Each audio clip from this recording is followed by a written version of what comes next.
हम उठे, उठ सकते हैं हम। चार्जर पर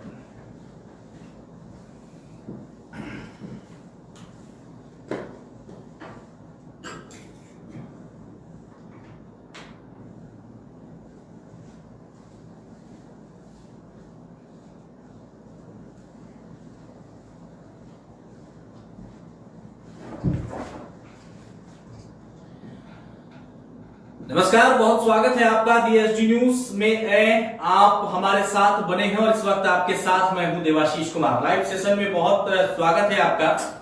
जो दर्शक इस वक्त हमारे साथ फिर से जुड़ चुके हैं उनका तहे दिल से शुक्रिया है और उम्मीद है कि आपने अपने मताधिकार का प्रयोग कर लिया होगा। चूंकि शाम के 5 बजकर टाइमिंग की मैं बात कर लूं तो 5:48 हो रहे हैं और अब मतदान का जो समय है वो अपने अंतिम पायदान पर पहुंच चुका है।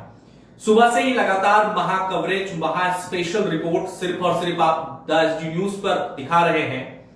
तमाम खबरों के साथ साथ आज हमने आपको उन तमाम विधानसभा सीटों के बारे में भी जानकारी दी जिसमें इस वक्त मतदान चल रहा है।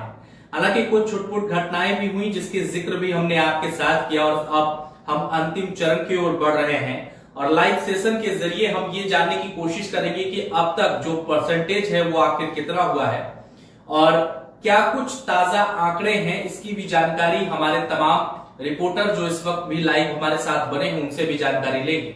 सबसे पहले तमाम दर्शकों को हम ये बता दें कि आप हमारे इस खास कार्यक्रम को अपने दोनों चैनलों पर देख सकते हैं, यानी कि हमारा जो फेसबुक का चैनल है उस पर भी आप लाइव इस वक्त जुड़ सकते हैं, देख सकते हैं हमें, और हमारे यूट्यूब DSG न्यूज पर भी आप लगातार हमें सुबह से भी देख रहे हैं और अभी भी देख रहे हैं।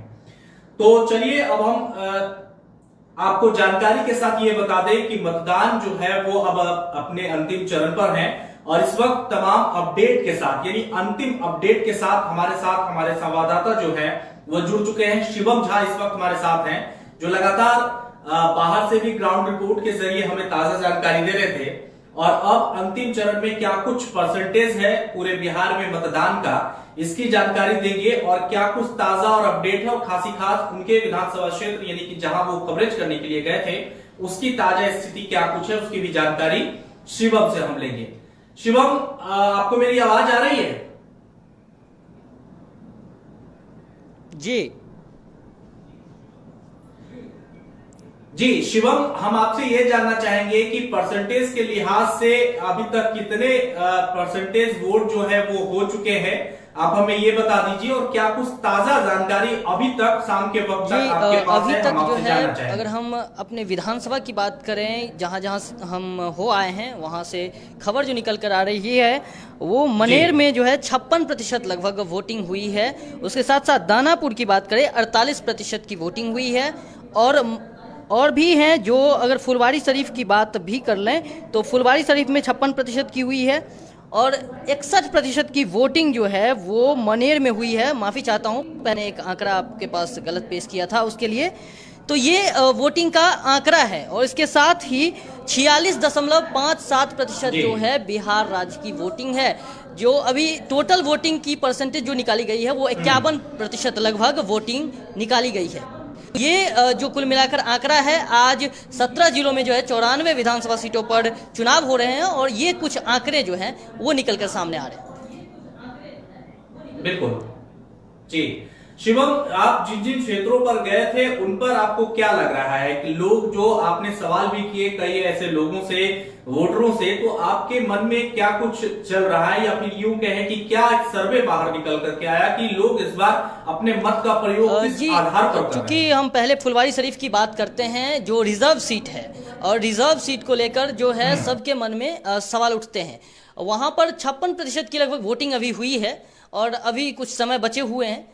तो वहाँ की जो स्थिति जब हम गए और वहाँ पर देखे और लोगों से बातचीत की तो सबसे पहले तो मैं अपने दर्शकों को ये बताना चाहूँगा कि वहाँ से कौन कौन है। अगर फुलवारी शरीफ की बात करें, फुलवारी शरीफ में जो पहले थे श्याम रजक जेडीयू में वो जीते हुए थे लेकिन उन्होंने छोड़ दिया और उनको जो है निकाला गया, वो आरजेडी में शामिल हो गए। उसके बाद जो वहाँ पर समीकरण बने वो अरुण माझी जेडीयू की तरफ से उतारे गए हैं, गोपाल रविदास सीपीआईएम और माले जो हैं उनकी तरफ से हैं, साथ साथ रवि कुमार जो हैं वो प्लूरल्स पार्टी की तरफ से हैं।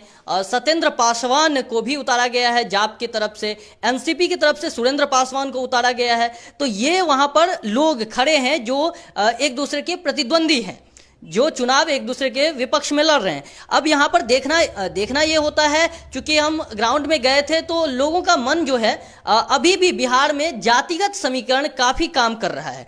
अगर हम बात कर रहे थे जाति और धर्म को मिटाया जा सकता है तो एजुकेशन की बात आती है कि शिक्षा को बढ़ाया जाए, लेकिन जब हम बात करते फुलवारी शरीफ की, वहां पर जातिगत समीकरण और धार्मिक समीकरण काम करता है।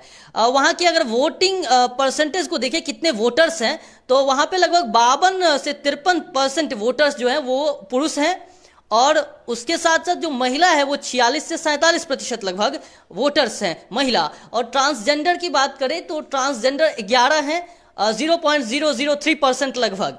तो ये वहां का है जो समीकरण महिला और पुरुष और ट्रांसजेंडर की वोटरों की।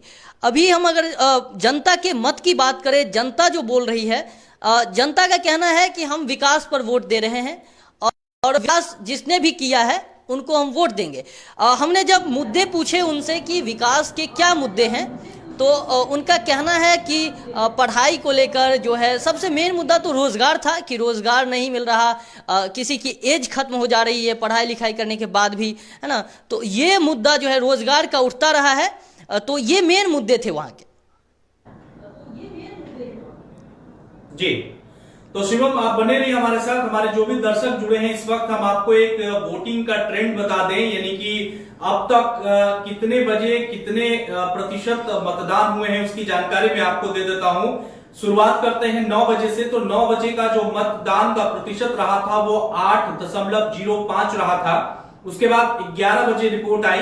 11 बजे के रिपोर्ट के हिसाब से जो वोटिंग का परसेंटेज है वो 19.26 रहा। वहीं 1 बजे की बात कर ले तो 1 बजे का जो प्रतिशत है वो 32.82% रहा। 3 बजे जो रिपोर्ट हमारे सामने आई वो 44.51% रहा। और अब अंतिम समय यानी कि 5 बजे जो परसेंटेज अभी तक आए हैं वो 51.80% रहा। तो साफ तौर पर 17 जिलों में फेज 2 का ये मतदान हो रहा है। सीट्स की संख्याओं की बात अगर मैं कर लूं तो 94 विधानसभा सीट पर इस वक्त मतदान चल रहे हैं। कैंडिडेट हैं 1463 कैंडिडेट अपने भविष्य को आजमा रहे हैं। दागी प्रत्याशियों की अगर मैं बात कर लूं तो 502 प्रत्याशी ऐसे हैं जिन पर दागी का चिन्ह लगा है।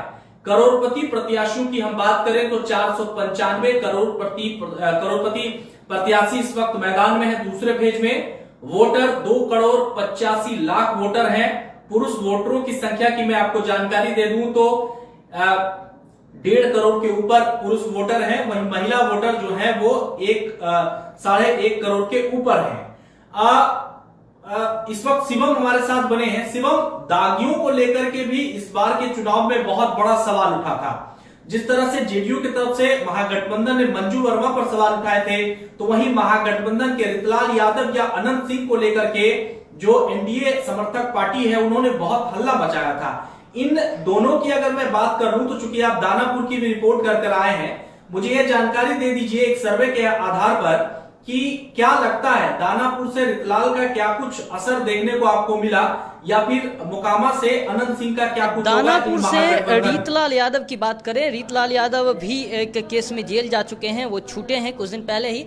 तो ये आरोप जो है वो लगाया जा रहा है एनडीए की तरफ से भी कि जो गुंडे हैं, जो अपराधी हैं, उनको टिकट दिया जा रहा है। लेकिन चूंकि हम दानापुर गए थे, दानापुर की वोटिंग परसेंटेज भी अगर हम देखें तो अभी तक 5 बजे तक का जो समय था उस वक्त तक 48.50% लगभग वोटिंग हुई है। तो अगर हम पूरे बिहार की भी देखें तो बिहार से थोड़ा ही कम है, जहां पर 51% लगभग वोटिंग बिहार में हुई है पूरे बिहार में, और वहां पर अगर 48 हो रही है तो ठीक ठाक वोटिंग हुई है बिहार के मुकाबले।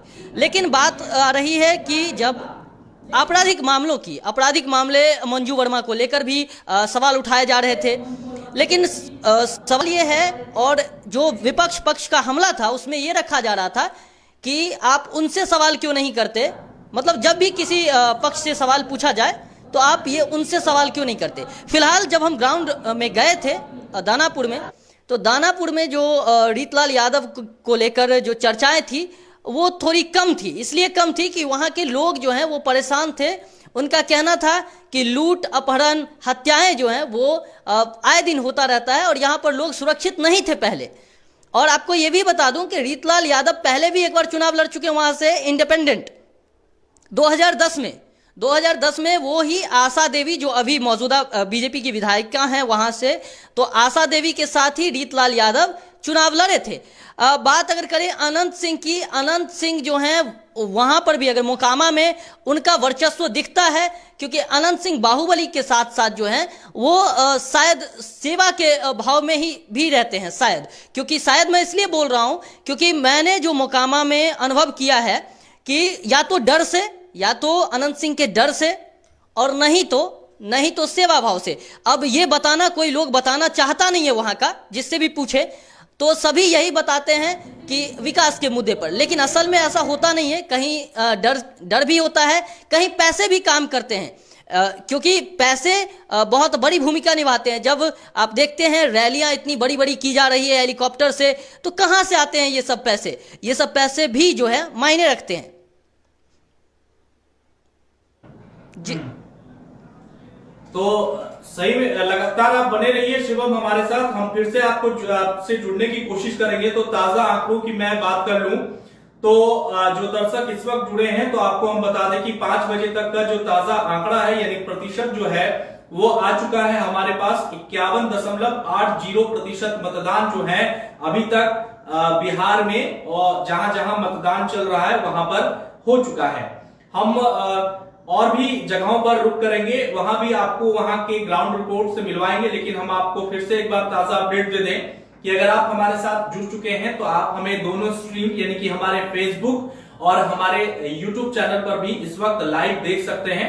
और जो दर्शक इस वक्त हमारे साथ जुड़े हैं, हम बता दें आपको कि आज का स्पेशल कवरेज, महा कवरेज जो है वो लगातार सुबह से ही हमने जारी रखा। तमाम हमारी टीम जो है आज फील्ड पर ही रही और लगातार आप तक उन 94 विधानसभा सीटों के लाइव कवरेज को लेकर के आई, और उम्मीद है कि यह पेशकश आपको पसंद आई होगी। हम आपको बता दें कि तमाम बड़े नेताओं ने भी अपने मत का प्रयोग कर लिया।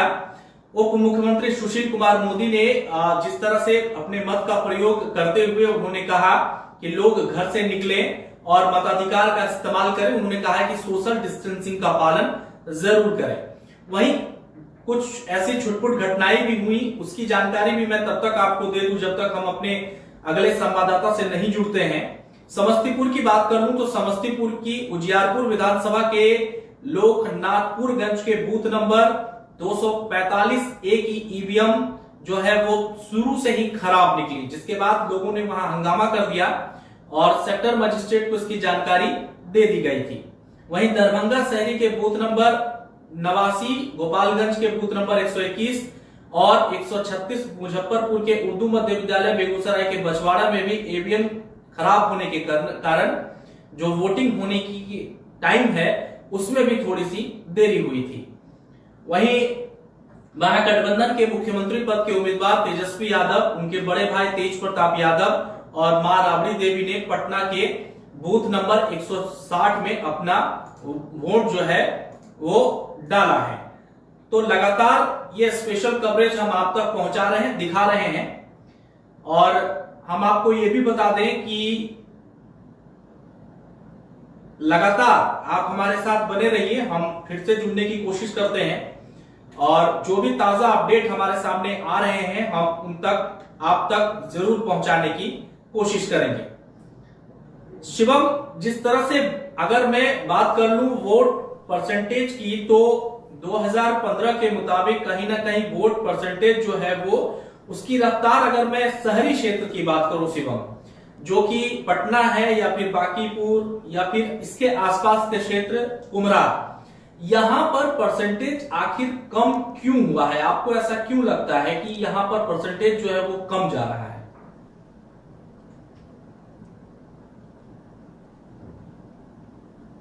जी, बात यह है कि चूंकि कोरोना काल है तो पहला कारण यही हो जाता है कि कोरोना काल है। दूसरा ये भी कि कुछ लोगों का ये मानना है, जब हम बात करते हैं ग्राउंड लेवल पर, तो उनका कहना होता है कि विकल्प ही नहीं है हमारे पास। यानी कि दोनों जो हैं यही बात बोलते हैं कि एक तरफ तेजस्वी यादव जो आरजेडी की सरकार चूंकि 15 साल पहले रह चुकी है और 15 सालों से एनडीए की सरकार है, तो उनका ये भी कहना होता है कि मत क्यों गिराएं, हमारे पास विकल्प नहीं है। इस तरह की बातें भी निकलकर सामने आती है। लेकिन फिलहाल जो बड़ा कारण है वो ये कि कोरोना का डर भी है और इसकी वजह से वोटिंग प्रतिशत में कमी देखने को मिली है।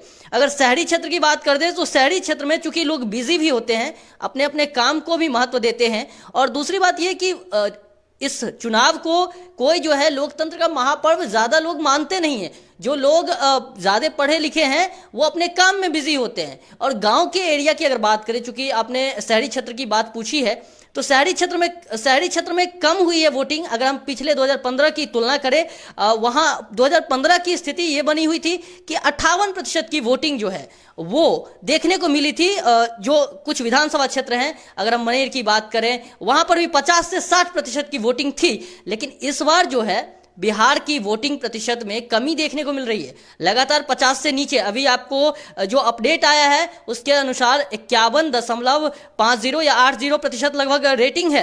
तो इस तरह से अगर बिहार की जो वोटिंग परसेंटेज है वो कम हो रही है, और पिछले में जो था उसमें 50+ था वोटिंग परसेंटेज, अभी 50 से नीचे जा रही थी और अभी 51 हुई है। अगर हम पटना की बात करें, पटना चूंकि शहरी इलाके में आती है, तो इसमें भी 46-48% ही अभी तक मिल रहा है, 50+ नहीं हुआ है। अगर 50 को क्रॉस नहीं करता है तो पिछले साल 50+ % हुई थी। तो कहीं ना कहीं ये सोचने वाली भी बात है कि कोरोना ने किस तरह से डैमेज किया है। देखिए, यही लोकतंत्र का पर्व है, लेकिन इसको भी कोरोना ने डैमेज कर रखा है।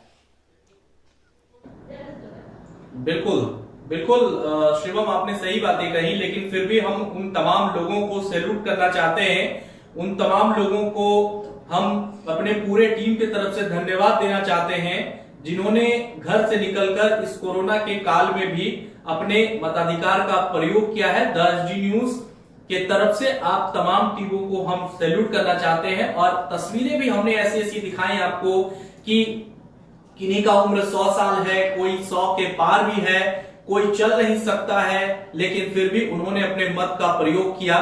आपको मत का प्रयोग करना क्यों आवश्यक है ये हम आपको बता दें, क्योंकि अगर आप चाहते हैं कि आपके क्षेत्र का विधायक या आपके राज्य का मुख्यमंत्री या आपके राज्य का कोई मंत्री बढ़िया हो, आपके क्षेत्र का विकास हो, आपके क्षेत्र में रोजगार आए, आपके क्षेत्र से पलायन ना हो, तो इन तमाम मुद्दों को लेकर आपको वोट करना बहुत ज्यादा जरूरी है।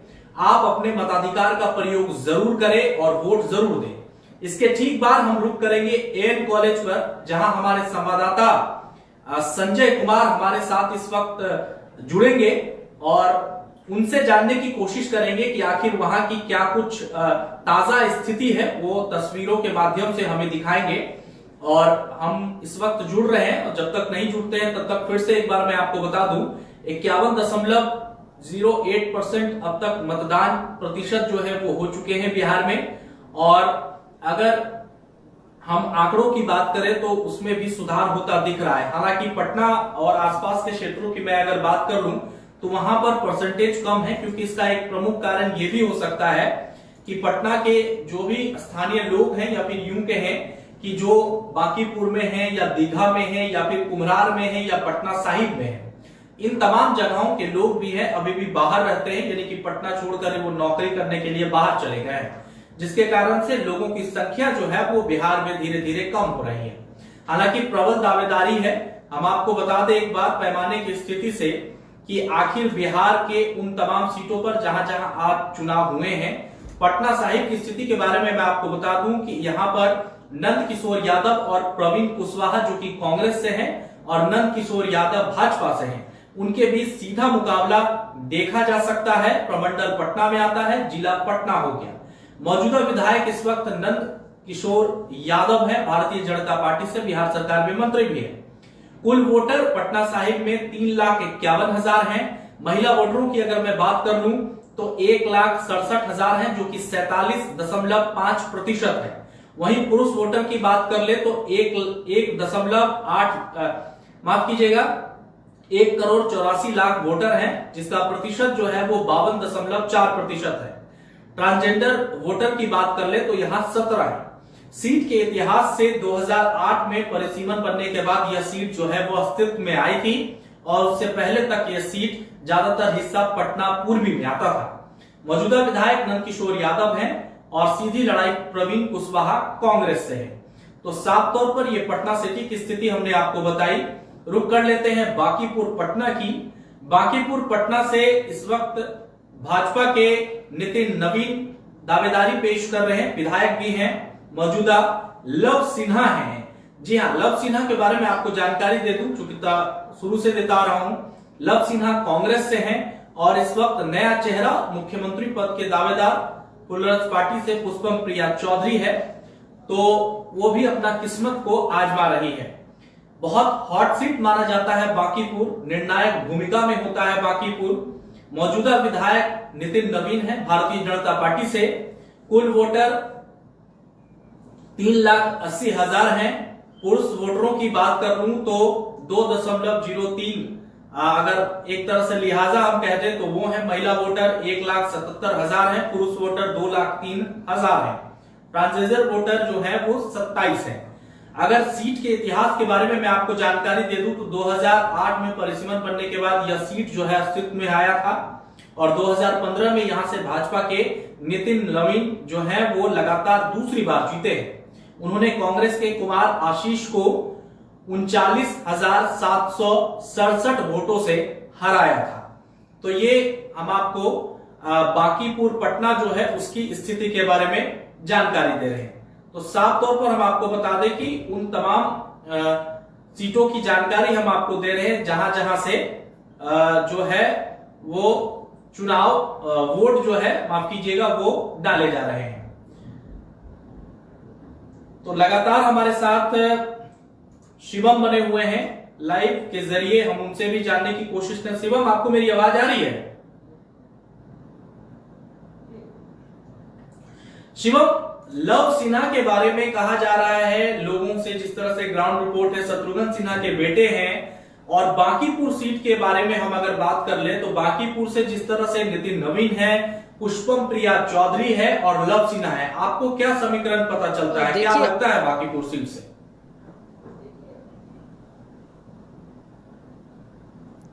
हाँ, देखिए, बांकीपुर सीट जो है हॉट सीट मानी जा रही है, क्योंकि बांकीपुर जो है वहाँ पर बड़े बड़े जो दिग्गज हैं वो उतरे हुए हैं। कि बड़े बड़े दिग्गज इसलिए क्योंकि इस सीट को लेकर कई आरोप प्रत्यारोप भी हो चुके हैं।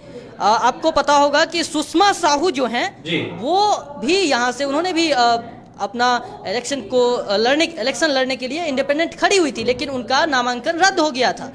कुछ प्रॉब्लम्स थे उनके, जो फॉर्म भरे गए थे उसको लेकर।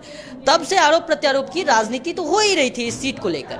लेकिन फिलहाल उस पर जो बांकीपुर में लव सिन्हा जो शत्रुघ्न सिन्हा के बेटे कांग्रेस की तरफ से हैं, और नितिन नवीन जो बीजेपी की तरफ से है, और पुष्पम प्रिया चौधरी जो एकाएक एडवर्टाइजिंग के जरिए आती है, वो जो है थोड़ा सा भौकाल मचा रही है। भौकाल मचाने का मतलब ये नहीं है कि वो वहाँ पर दावेदार हैं, ये मैं नहीं कह रहा। भौकाल इसलिए कि जिस तरह से वो पहली बार आई और एडवर्टाइजिंग में छाई, उस तरह से वो जनता के बीच भी जुड़ने लगी और बांकीपुर सीट जैसा मतलब हॉट सीट चुन लिया और वहाँ से वो सोची कि वो वहाँ से चुनाव लड़ेंगी। ये बड़ी बात होती है। फिलहाल जब हम बांकीपुर की बात करें, बांकीपुर में जब जाएंगे वहाँ पता चलेगा कि जो भी खड़े हुए हैं, लव सिन्हा के बारे में कहा जाता है कांग्रेस की तरफ से जो है कि लव सिन्हा पिताजी के जरिए आए हैं। उन्होंने क्या किया है जनता के लिए? जब हम जनता से जुड़ते हैं, ये जनता की बातें हैं, तो कि उन्होंने क्या किया है जनता के लिए कि हम उनको वोट दें। और नितिन नवीन की बात करें, नितिन नवीन मौजूदा विधायक हैं और उन्होंने काम भी किया है जो जनता बोलती है।